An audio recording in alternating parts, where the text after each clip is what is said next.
স্ত্রীর হক পরিবারকে দিচ্ছ কেমনে? জান্নাত আশা করো তুমি, তোমার উপর তোমার পরিবারের চেয়ে স্ত্রীর হক বেশি, সেটা জেনেও সেই স্ত্রীর হক তুমি নষ্ট করছো। পরিবারের দায়িত্ব তোমার উপর কখনো ফরজ, কখনো নফল, কিন্তু স্ত্রীর দায়িত্ব তোমার উপর সবসময় ফরজ। মনে রেখো, মায়ের পায়ের নিচে সন্তানের বেহেশত, কিন্তু সেই বেহেশতে যেতে হলে স্ত্রীর সুপারিশ লাগবে।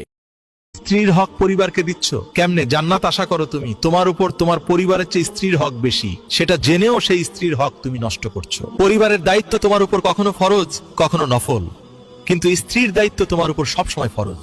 মনে রেখো, মায়ের পায়ের নিচে সন্তানের বেহেশত, কিন্তু সেই বেহেশতে যেতে হলে স্ত্রীর সুপারিশ লাগবে।